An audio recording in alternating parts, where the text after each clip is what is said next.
जी जनाब, once again welcome back after a break. और जैसे आगाज़ में मैंने आपको बताया था कि आज के दिन को वर्ल्ड फिजिकल थेरेपी डे के हवाले से सेलिब्रेट किया जाता है, तो हमने भी सोचा कि आज हमारे शो में आपको उसी हवाले से कुछ इंफॉर्मेशन आगे फॉरवर्ड की जाए, आपको कुछ ऐसे एक्सपर्ट्स से आपकी मुलाकात करवाई जाए जिनसे हम फिजियोथेरेपी के हवाले से डिटेल में बात कर सकें, क्योंकि किस तरह से फिजियोथेरेपी वो एक तरह से इंक्लूडेड होती है किसी डिजीज के साथ, किसी प्रॉब्लम के साथ, या फिर उसको फिजिकली एक्सरसाइज के साथ रिलेट किया जाता है। बेसिक मकसद क्या होता है फिजियोथेरेपी का, ये आज हम अपने एक्सपर्ट्स से पूछेंगे, उनकी राय लेंगे और मेरे ख्याल से बहुत सारे लोगों को फ़ायदा भी पहुंचेगा, क्योंकि अक्सर हमें सही इंफॉर्मेशन नहीं मिल पाती कि फिजियोथेरेपी हमने कब कब करवानी होती है, किस एज में किस तरह की फिजियोथेरेपीज़ हो रही होती हैं, किन चीज़ों से रिगार्ड करती है फिजियोथेरेपी, किस चीज़ के साथ डॉक्टर आपको ज़रूर कहता है कि जी फिजियोथेरेपी करवाना मस्ट है, उसके बगैर आपकी बॉडी की रिकवरी नहीं हो सकेगी। तो इन सारी चीज़ों के कुछ ऐसे सवाल मेरे जहन में है, मैं चाहूँगी कि हमारे मेहमान से हम बात करें उस हवाले से। तो बिना टाइम वेस्ट किए हुए आइए उन्हें वेलकम करते हैं। ही इज़ फिजियोथेरेपिस्ट, जैसे कि आप सब जानते हैं कि जिस टॉपिक से रिलेट आज हम उनको लेकर आए बात करेंगे। चेयरमैन महबूब मेडिकल इंस्टीट्यूट पेशावर से उनका ताल्लुक है, तो आइए वेलकम करते हैं डॉक्टर महबूब रहमान को। अस्सलाम वालेकुम जी। वालेकुम, कैसे हैं सर? कैसे हैं आप? अल्लाह का करम, बहुत शुक्रिया सर आपका भी कि आप तशरीफ़ लेकर आए और आज जो फिजियोथेरेपी के हवाले से हम बात करेंगे, जो डिटेल्स आप देंगे तो वो बहुत मुफीद रहेगी उन लोगों के लिए जो शायद फिजियोथेरेपी को अपनी लाइफ का एक हिस्सा बना चुके हैं, या खुदा ना खास्ता उनके साथ कुछ हुआ हो जिससे डॉक्टर ने उनको रिकमेंड की हो कि जी आपने फिजियोथेरेपी करवानी है। सबसे पहले तो मैं एक इम्पॉर्टेंट सवाल आपसे करना चाहूँगी। ज़ाहिर हर साल ये दिन सेलिब्रेट किया जाता है, तो हर साल की एक स्पेशल कोई थीम होती है। इस दफ़ा की आप ज़रा बताएंगे कि क्या थीम है जिसके ऊपर ये लेकर चले? ये इस दफ़ा हो तो ये है कि कोविड आप देख रही हैं कि 2020 से 21 में दाखिल हुआ और अब वो भी ख़त्म होने वाला है और कोविड का सिलसिला चल रहा है। तो लॉन्ग कोविड की वजह से जो रिहेबिलिटेशन चाहिए, ये थीम है कि उसको मरीजों को किस तरह रिहेबिलिटेट किया जाएगा, उनको किस तरह बहाल किया जाएगा, और इसका रोल जो है फिजियोथेरेपी का इसमें अहम रोल है। बिल्कुल आप सही कह रहे हैं, क्योंकि फिजियोथेरेपी का जब भी जहन में आता है तब यही होता है कि जी हमें डॉक्टर्स के पास हॉस्पिटल्स जाना है, हमने उनसे सेशंस लेने हैं और फिजिकली वही हमें एक्सरसाइज के तौर पर वो चीज़ डेमो करके दिखाएंगे या हमसे करवाएंगे। लेकिन कोविड की वजह से जाहिर सी बात है कि बहुत सारी चीज़ों के अंदर रुकावटें आ चुकी हैं, लोग अक्सर हॉस्पिटल नहीं जा पाते कोविड की वजह से, डॉक्टर्स पेशेंट को डील इस तरह से नहीं कर पा रहे, तो ज़रा मुश्किल का तो सामना करना पड़ा होगा। बिल्कुल ये सही है, मगर कोविड में इटसेल्फ जो है ना फिजियोथेरेपी का अहम रोल है, चेस्ट फिजियोथेरेपी है, उसके अलावा जो है ना उनकी मोबिलाइजेशन है, अर्ली मोबिलाइजेशन है, फिर उनके जो कमज़ोरी आती है पटों की जो काफ़ी अर्सा पड़े रहने से, ये सारी चीज़ें हैं, ये सारी फिजियोथेरेपी से एड्रेस करते हैं चीज़ों को। ठीक है। अच्छा, अब एक और अहम सवाल जो मैं करना चाहूँगी कि बेसिकली आज का दिन हम सेलिब्रेट करते क्यों हैं, किस चीज़ की ज़रूरत आन पड़ी थी, क्या हमारे जहनों में बात आई थी कि हाँ जी इसको इतनी इम्पोर्टेंस देनी चाहिए कि हम इसको एक महदूद कर दें एक डे के साथ और उसके बाद हम उस दिन को सेलिब्रेट करें? देखें, पूरी दुनिया में फिजिकल थेरापिस्ट जो हैं वो हज़ारों की तादाद में मौजूद हैं और वो जो है हेल्थ का अहम शोबा है। जहाँ पे मेडिसन और सर्जरी काम नहीं करती या जहाँ उनकी मौजूद लिमिटेशन होती हैं, अपना रोल मौजूद होता है, वहाँ पे फिजियोथेरेपी काम आता है। तो इसीलिए जो है पूरी दुनिया में फिजियोथेरापिस्ट जो हैं वो वर्ल्ड फिजिकल थेरापी डे मना रहे हैं और इसका ये है कि जो उनकी अहमियत को उजागर किया जाए। इनका तालीम जो है वो एक्सटेंडेड तक पहुँच चुका है काफ़ी, उसमें जो है ना डॉक्टर ऑफ फिजियोथेरेपी जो है 5 साल डिग्री है उनकी, फिर इसमें MPhil होती है, फिर इसमें PhD हो रही है, पाकिस्तान में हो रही है। तो दिस मतलब कि एजुकेशन जो है they are at par to other medical degrees and. ठीक है, मतलब जिस तरह से आप प्रॉपर MBBS करते हैं देन फिर स्पेशलाइजेशन की तरफ जाते हैं, तो फिजियोथेरेपिस्ट की भी पूरी जो पढ़ाई होती है वो उतनी ही इंपॉर्टेंट और उतनी लंबी होती है, क्योंकि they after FSc they go to the for 5 years degree of doctor of physiotherapy. तो हम हुकूमत से जो है ना इसको HEC ने तो हमारे रोल रिकग्नाइज किया है, उन्होंने हमारे करिकुलम में अप्रूव्ड है डॉक्टर फिजियोथेरेपी के नाम से, और we are working equally with the medical professionals. तो मगर ये है कि हमारा रोल जो है वो अभी काफ़ी रिकग्नाइज हो रहा है पाकिस्तान में, और इसको ज़्यादा उजागर करने के लिए हुकूमत मतलब कि वो भी इस पे उनका वो है कि हमें कौंसल दे दे अलग, ये हमारा वो है फिजियोथेरापिस्ट का पाकिस्तान में कि हमें कौंसल मिल जाए। ये दूसरे ये जो है ना वो हमारे ग्रेजुएट्स जो हैं उनके लिए ज़ाहिर है कि कम्युनिटी में जाना चाहिए, उनको सर्विस देनी चाहिए, क्योंकि बच्चों का, बूढ़ों का और एक्सीडेंटल केसेस का सिवाय इसके कोई चारा नहीं है कि वो फिजियोथेरापिस्ट के पास जाके उनका रिहेबिलिटेशन किया जाए, उनकी वर्जिशें की जाए, उनको बहाल किया जाए, उनको चलाया जाए। तो ये हमारा रोल है। अगर फिजियोथेरापी ना हो तो आप बहुत सारे लोगों को उनके हाथ पांव टेढ़े देखते हुए देखेंगे। This is the role of physiotherapy. Physiotherapy का रोल है कि लोग जो हैं एक्सीडेंट के बाद उनका हाथ जो है वो पूरा हिल जाता है, उसके बाद पट्टे जो हैं वो काम करने लगते हैं। पहले जो था कुछ चंद साल पहले, 10-20 साल पहले ये वो नहीं था, कंसेप्ट क्लियर नहीं थी, पाकिस्तान में भी बहुत ज़्यादा अवेयरनेस नहीं थी। अब माशाल्लाह काफ़ी अवेयरनेस आ गई है, तो अभी जो है डिसेबिलिटी काफ़ी कम हो गई है जी इंशाल्लाह। अच्छा, जो अभी आपने बात की बच्चों और बूढ़ों के वाले से, मैं थोड़ा सा और चाहूंगी कि आप डिटेल में हमें समझाएं कि किस एज के अंडर हम फिजियोथेरेपी जो है रिकमेंड कर सकते हैं और किस तरह की कंडीशंस होती हैं। अभी तो आपने एक एक्सीडेंटल केस बताया, लेकिन उसके अलावा और किस किस तरह की कंडीशंस होती हैं जिस पे अप्लाई हो सकती है फिजियोथेरेपी? देखिए, बच्चों में फिजियोथेरेपी जो है वो आप पोलियो का जो आजकल वो चल रहा है, तो जिन बच्चों को पोलियो हुआ है उनका फिजियोथेरेपी के अलावा कोई दूसरा तरीका नहीं है उनकी बहाली का। और जिनकी फिजियोथेरेपी हुई है वो बच्चे आज ना ज़्यादा लंगड़े हैं, वो चल पढ़ने के काबिल हैं, अपना काम कर रहे हैं, मगर इनकी फिजियोथेरेपी नहीं हुई, उनके हाथ टेढ़े हैं, पाँव सूख गए हैं, पाँव टेढ़े हो गए हैं। तो मैं being an expert from last 3 decade से फिजियोथेरेपी का और फिजियोथेरेपी स्पेशल पोलियो पे मैंने रिसर्च किया है, काम किया है। तो मेरा चार्ट है महबूब polio evolution and therapeutic chart, जो पूरी दुनिया में माना जाता है, जिसको मैंने कुआलालंपुर और है कॉन्फ्रेंस में प्रेजेंट किया है, और पूरे वेबसाइट पे मौजूद है दुनिया की, आपकी गूगल की।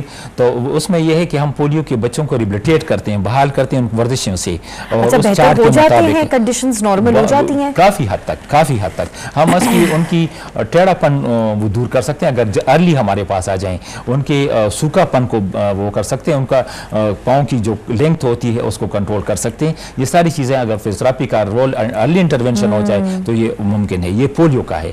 दूसरे बच्चे होते हैं जिसको सेरेब्रल पाल्सी या स्पेशल बच्चे, खुसूसी बच्चे कहते हैं, उनमें भी फिर 2 किस्म के हैं, कुछ ज़हनी माजूर होते हैं, मेंटली रिटार्डेड, कुछ फिजिकली चैलेंज होते हैं, जो हाथ पाँव के वो होते हैं, कमजोर होते हैं जी। और दोनों किस्म ये भी है कि मेंटली एंड फिजिकली 2 वो चैलेंज हों, तो इनके लिए जो है ना फिजियोथेरेपी चाहिए।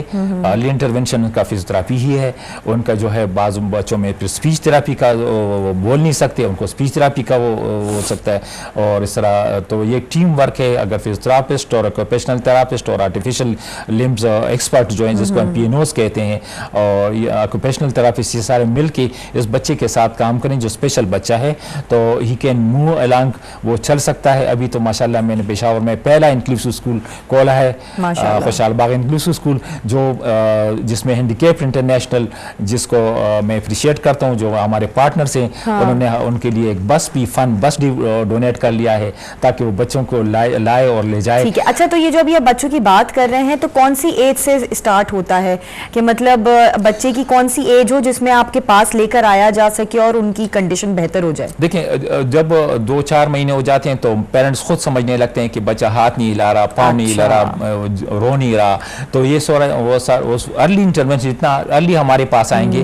वो हो सकेंगे, उतना ज्यादा बेहतर। बिल्कुल। फिर ये है कि मैं सोशल इंक्लूजन की भी बात करता हूँ कि इन बच्चों को सोशल में इंक्लूड किया जाए, उनको अलग इदारों में ना रखा जाए स्पेशल एजुकेशन, बल्कि इनके मैं इसका एडवोकेट हूँ कि इंक्लूसिव एजुकेशन होना चाहिए। इन बच्चों को नॉर्मल स्कूलों में दाखिले दिया जाए और वहाँ पे फिजियोथेरापिस्ट दिए जाए, वहाँ पे साइकोलॉजिस्ट दिए जाए, स्पीच थेरापिस्ट दिया जाए, ऑक्यूपेशनल थेरापिस्ट दिया जाए, ताकि वो उनका वहाँ ख्याल रखें और वो नॉर्मल बच्चों के साथ नॉर्मल अडेप्टेशन में नॉर्मल तरीकों पर आगे जा सके। बिल्कुल। और जाहिर उनके जहनों में ये बात ना आ सके कि जी हम स्पेशल हैं, Exactly. इसलिए हमें एक अलग जगह पे रखा गया है, नॉर्मल लोगों में उठे बैठेंगे तो उनको एक नॉर्मल खुद भी फीलिंग आएगी। देखिए मेरे स्कूल से जो एक्सपीरियंस हुआ वो ये है कि नॉर्मल बच्चे की भी, हमारी सोसाइटी जो है ना, इसमें सिर्फ वो बच्चे माजूर नहीं है, वो माजूर लोग माजूर नहीं है, हम खुद भी माजूर हैं, क्योंकि हम उनको लंगड़ा मतलब किसी नाम से भी पुकारते हैं और कमतर समझते हैं, जबकि हमारा रवैया ठीक हो जाए उनकी तरफ तो मतलब कि वो नॉर्मल फील कर सकते हैं, उनकी हेल्प हो सकती है, वो सोसाइटी में आ सकते हैं, वो आपकी वेडिंग सेरेमनी आ सकते हैं, वो कोई फंक्शन अटेंड कर सकते हैं। अगर हमारी उनको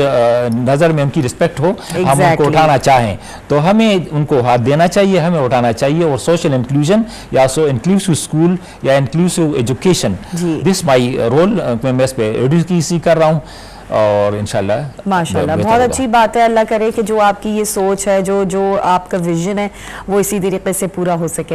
अच्छा ये मुझे बताइएगा कि ये तो अभी आपने कुछ डिसेबिलिटीज़ की बात करी है, कुछ ऐसी स्पेशल डिजीज़ेस भी होती हैं जिसके अंदर फिजियोथेरेपी रिकमेंड की जाती है कि बड़ा ज़रूरी है आपको करना ताकि आप रिकवर हो सके? देखिए मैंने हम पहले बच्चों की बात की, अब मैं बड़ों पे आ जाऊंगा। आपने देखा होगा कि बड़ों को ब्लड प्रेशर की वजह से, हाई ब्लड प्रेशर या जो मतलब कि आप ब्रेन हेमरेज का सुनती हैं, तो जो मतलब कि उसमें ये होता है कि उनका एक साइड स्ट्रोक कहलाता है और एक साइड उनका पैरालाइज हो जाता है।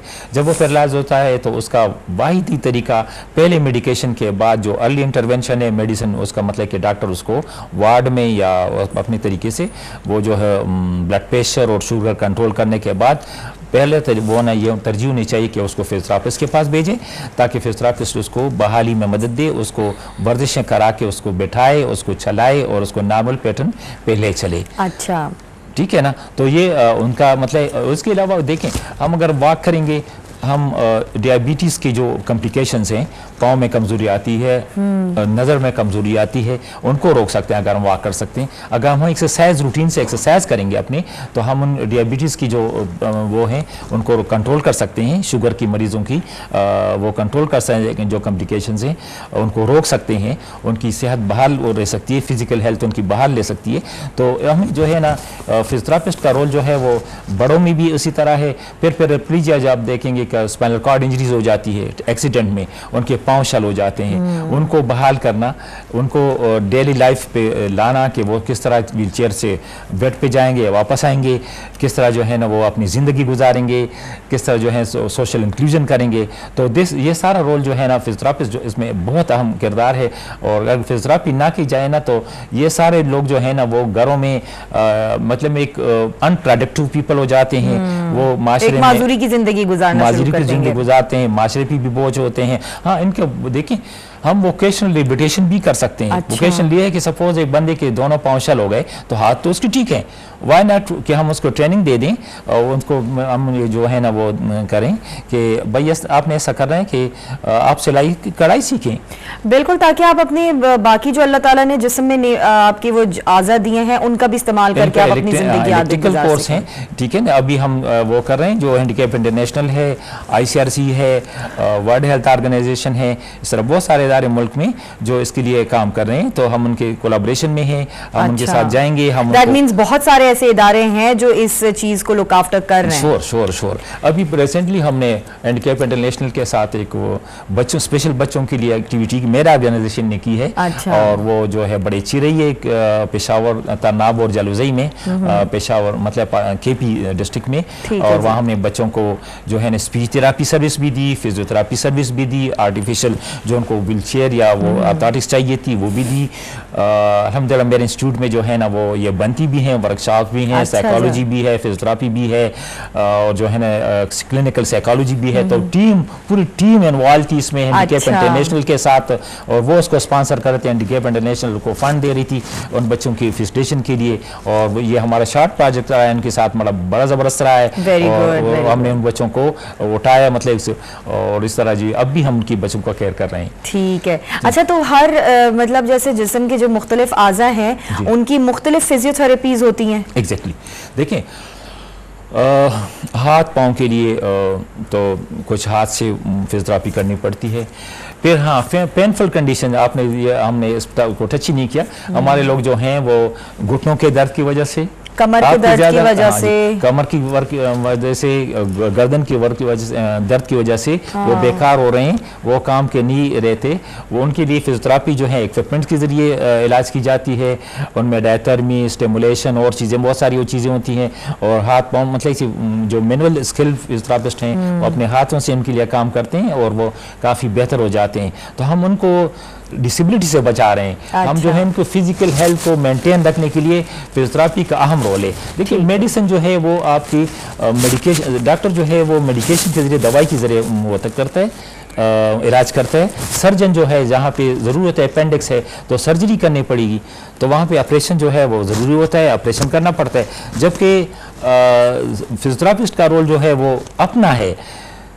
This important primary health care का चौथा कंपोनेंट जो है वो फिजिकल थेरापी है, वो रिहेबिलिटेशन है। इसको तो कोई सेक्टर भी अब कोई भी इग्नोर अगर करेगा तो आंख बंद करने वाली बात है।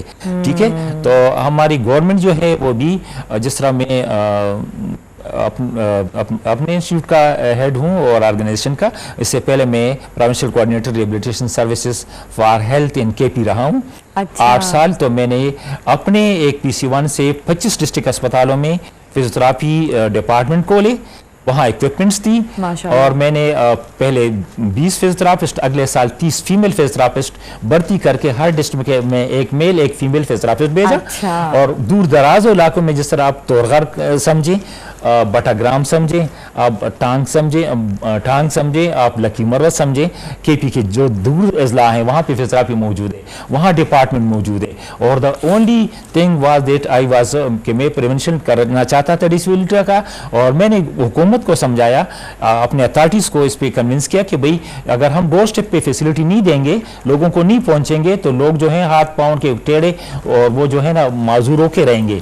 तो इसलिए हमने डोर स्टेप पर उनकी फिजियोथेरापी पहुँचा दी।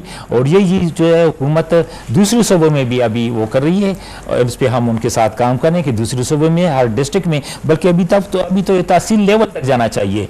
और इसमें जो है ना हमारा अपना भी, हुकूमत का भी साथ होना चाहिए, और इंटरनेशनल ऑर्गेनाइजेशन जिस तरह हैंडीकैप इंटरनेशनल है, जिस तरह ICRC है, WHO है, उनका जो है जानदार किरदार है, उसमें उनको आगे आने चाहिए, हमारी हेल्प करनी चाहिए, हमारी हुकूमत की हेल्प करनी चाहिए। और साथ जो है ना मैं तो चाहता हूँ कि और एक चीज़ जो रहती है वो असिस्टिव डिवाइसेस हैं। सही। अच्छा, जो आपने खिदमात अंजाम दी हैं, इसी के साथ साथ आपने कुछ किताबें भी इस हवाले से लिखी हैं, तो मैं चाहूँगी कि उन किताबों के बारे में भी आप बताइए, और कुछ अगर स्पेसिफिक आपने इन्वेंशंस मजीद की हों। जी, बहुत शुक्रिया, आपने मेरे उसका दिल की बात छेड़ दी है। क्योंकि अल्हम्दुलिल्लाह मैं क्लिनिशियन भी हूँ, मैं रिसर्चर भी हूँ, मैं एकेडमिशियन भी हूँ, और मैं एडमिनिस्ट्रेटर भी हूँ, और इसके अलावा मैं सोशल वर्कर भी हूँ।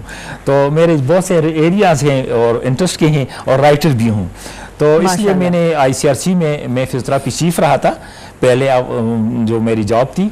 तो उस बुनियाद पे मैंने 1996 में पहली चेस्ट फिजियोथेरापी बुक लिखी, जिसका नाम है chest physio for the war wounded. अच्छा। जो इस्लामाबाद से नेशनल बुक फाउंडेशन ने पब्लिश की, और अभी दोबारा रिवाइज एडिशन आ रही है जिसका नाम है chest physiotherapy in emergency and post Covid.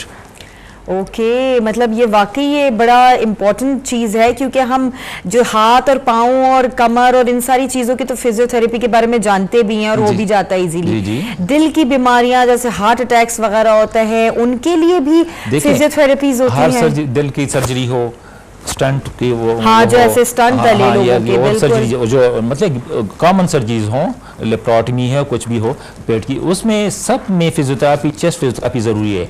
हमें वहाँ पे 2 मकासद हासिल करने होते हैं, एक ऑक्सीजन बहाल करना होता है, एक दूसरा जो है वो सिक्रेशन जो अंदर दाखिल होती हैं उसको निकालना पड़ता है, ताकि मरीज़ जल्दी से, फिजियोथेरापी के रोल की वजह से, चेस्ट फिजियोथेरापी से एक मरीज़ अगर अस्पताल में हफ्ता रहे तो फिजियोथेरापी के रोल की वजह से हो सकता है वो 3 दिन में अस्पताल से खारिज हो जाए। हुकूमत पर भी बोझ कम हो जाएगा, लोग जो हैं जल्दी बहाल हो जाएंगे, जल्दी वो जो ठीक हो जाएंगे।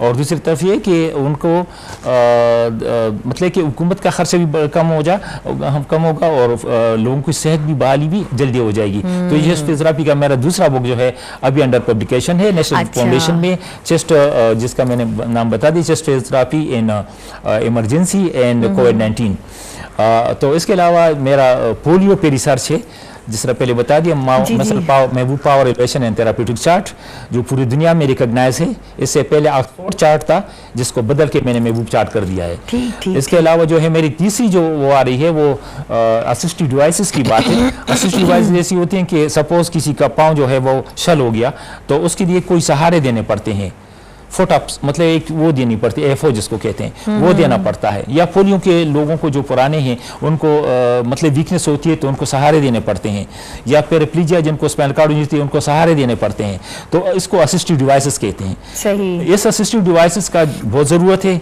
हमारे मुल्क में, कम्युनिटी में बहुत ज़्यादा ज़रूरत है। इसमें भी इन ऑर्गेनाइजेशन ने जो मैंने नाम बता दिए ये काम कर रहे हैं, जिस तरह कैबिनेट नेशनल है, इंशाल्लाह दे विल हेल्प अस, ये सोशल इंक्लूजन पे भी काम कर रहे हैं। ठीक है, तो मेरा मकसद ये है कि आर्टिफिशियल डिवाइसेस का मैंने जो इन्वेंशन की है और जिसमें मैं अभी क्लेम करूंगा इंशाल्लाह, दैट्स वंडरफुल। देखिए अभी आपने देखा होगा, आपने बहुत सारी वीडियो आप लोग देखते रहे, सोशल मीडिया आजकल बहुत तेज है कि किसी का हाथ बना दिया, हाँ। कि आर्टिफिशियल, किसी का इधर तक से बना दिया, किसी का पाँव बना लिया, किसी के लिए ये बन गए। मगर एक ऑर्थोटिक कहलाती है। ऑर्थोटिक ये होती है कि एक मरीज का हाथ मौजूद है मगर वो काम नहीं कर सकता। हाँ। आपने बड़े बंदों में देखा होगा कि बड़ों बंदों में जो होता है कि उसमें फारिज तो हो जाता है, 2-4 महीने बाद वो चलने फिरने लगते हैं, मगर उनमें हाथ इस तरह पकड़ा होता है क्योंकि उनका हाथ जो है ये मोबिलिटी नहीं होती। अच्छा। वो इतना भी उठा सकता है, ऐसा भी कर सकता है, मगर वो हाथ के वो नहीं कर सकता। ठीक, इसी तरीके से पाँव भी हो सकता है, फुट डाउन जो हो जाता हाँ, है, उसको फुट अप, बिल्कुल फुट ड्रॉप कहते हैं उसको, फुट ड्रॉप हो जाता है।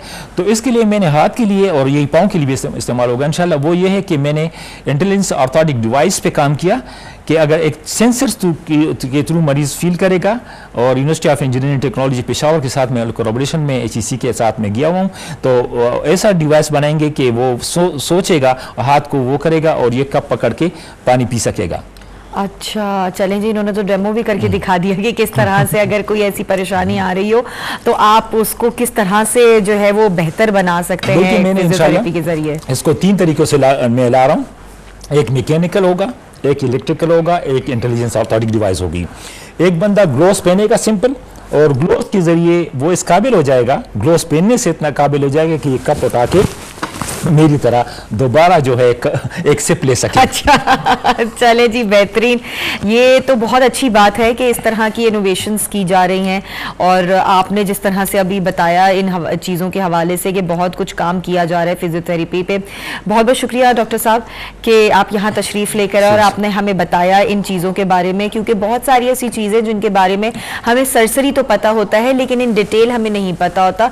और अक्सर जब हमारी फैमिली मेम्बर्स में खुदा ना खास्ता कभी इस तरह की चीज की जरूरत पड़ जाती है तो हमारे हाथ पांव फूल जाते हैं, हमें समझ नहीं आता किस डॉक्टर्स को जाके कंसल्ट किया जाए, किस तरह से अपने मरीज का इलाज कराया जाए, किस तरह से उसे बेहतर किया जा सके।